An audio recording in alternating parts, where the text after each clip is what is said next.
রাজশাহী বিভাগের ৮টি জেলার মধ্যে অতি সুপরিচিত জেলা হচ্ছে চাঁপাইনবাবগঞ্জ।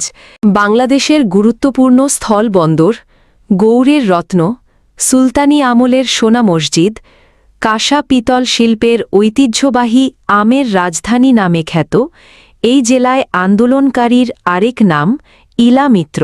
মহাপরিচালক মহোদয়কে ফুল দিয়ে বরণ করেন বিজ্ঞ অতিরিক্ত ম্যাজিস্ট্রেট মোহাম্মদ আনিসুর রহমান ও চাঁপাইনবাবগঞ্জ মাদকদ্রব্য নিয়ন্ত্রণ অধিদপ্তরের উপপরিচালক চৌধুরী ইমরুল হাসান।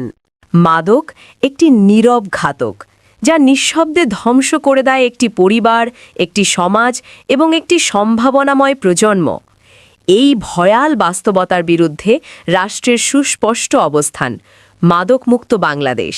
এই লক্ষ্যকে সামনে রেখেই ২০২৬ সালের ২৮ জানুয়ারি মাদকদ্রব্য নিয়ন্ত্রণ অধিদপ্তরের মাননীয় মহাপরিচালক জনাব মোহাম্মদ হাসান মারুফ মহোদয় পরিদর্শন করেন মাদকদ্রব্য নিয়ন্ত্রণ অধিদপ্তর জেলা কার্যালয়ে চাঁপাইনবাবগঞ্জ। পরিদর্শনকালে তিনি কর্মকর্তা কর্মচারীদের সঙ্গে মতবিনিময় করেন এবং মাদক নির্মূলে সমন্বিত ও কার্যকর উদ্যোগ গ্রহণের দিক নির্দেশনা প্রদান করেন।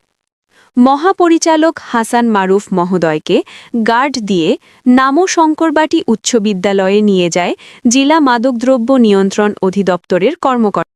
এরই ধারাবাহিকতায় পরের দিন চাঁপাইনবাবগঞ্জ সদর উপজেলার নামো শঙ্করবাটি উচ্চ বিদ্যালয় প্রাঙ্গণে আয়োজন করা হয় মাদকমুক্ত বাংলাদেশ গঠনে তারুণ্যের ভূমিকা শীর্ষক এক আলোচনা সভা, মাদক বিরোধী সচেতনতামূলক র্যালি ও ঐতিহ্যবাহী গম্ভীরা গান পরিবেশনা। বিজ্ঞ অতিরিক্ত জেলা ম্যাজিস্ট্রেট মোহাম্মদ আনিসুর রহমানের সভাপতিত্বে অনুষ্ঠানে প্রধান অতিথি হিসেবে বক্তব্য রাখেন মাদকদ্রব্য নিয়ন্ত্রণ অধিদপ্তরের মাননীয় মহাপরিচালক জনাব মোহাম্মদ হাসান মারুফ মহোদয়। আরও উপস্থিত ছিলেন চাঁপাইনবাবগঞ্জ সিভিল সার্জন ড.এ.কে.এম. শাহাব উদ্দিন, চাঁপাইনবাবগঞ্জ সরকারি মহিলা কলেজের অধ্যক্ষ প্রফেসর ড. বিপ্লব কুমার মজুমদার, চাঁপাইনবাবগঞ্জ অতিরিক্ত পুলিশ সুপার সদর সার্কেল মোহাম্মদ ইয়াসির আরাফাত, চাঁপাইনবাবগঞ্জ মাদকদ্রব্য নিয়ন্ত্রণ অধিদপ্তরের উপপরিচালক চৌধুরী ইমরুল হাসান, বালুগ্রাম আদর্শ কলেজের ভারপ্রাপ্ত অধ্যক্ষ ফারুক মিথুন এবং নামো শঙ্করবাটি উচ্চ বিদ্যালয়ের প্রধান শিক্ষক মোহাম্মদ আসলাম কবির সহ অন্যান্য গণ্যমান্য ব্যক্তিবর্গ। সকল অতিথিদের ফুলের তোড়া তুলে দেন নামো শঙ্করবাটি উচ্চ বিদ্যালয়ের শিক্ষার্থীরা। প্রধান অতিথি বক্তব্যে বলেন, মাদক শুধু একজন মানুষকে নয়, একটি পরিবারকে, একটি সমাজকে এবং একটি পুরো প্রজন্মকে ধ্বংস করে দেয়। মাদক মাকে কাঁদায়, স্বপ্ন ভেঙে দেয় আর তরুণ প্রজন্মকে ঠেলে দেয় অন্ধকার ভবিষ্যতের দিকে।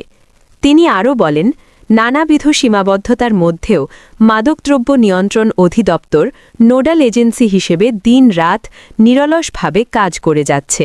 মাদকের চাহিদা হ্রাস, সরবরাহ হ্রাস এবং ক্ষতি হ্রাস, এই তিনটি কৌশলের মাধ্যমে চলছে মাদক নিয়ন্ত্রণের কার্যক্রম। মাদকাসক্তির প্রথম ধাপ হচ্ছে সিগারেট, যা ১৫ থেকে ২৫ বছর বয়সী তরুণ তরুণীদের মধ্যে সবচেয়ে বেশি পরিলক্ষিত হয়। তরুণ সমাজের ভবিষ্যৎ রক্ষায় সরকার ইতোমধ্যে ডোপ টেস্ট কার্যক্রম চালু করেছে।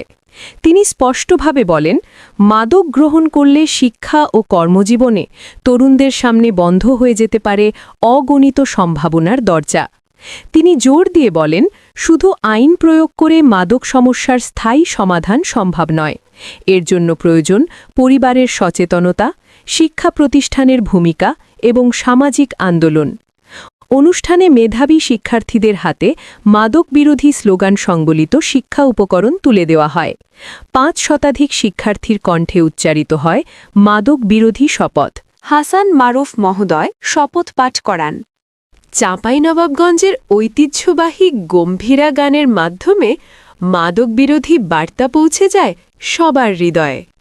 এই ২ দিনের আয়োজন শুধু একটি কর্মসূচি নয়, এটি একটি প্রত্যয়, একটি সামাজিক আন্দোলনের ঘোষণা।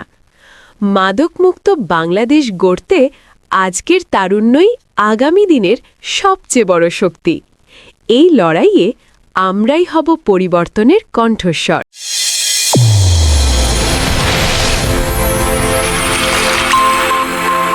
চ্যানেল A1 হৃদয়ের স্পন্দন।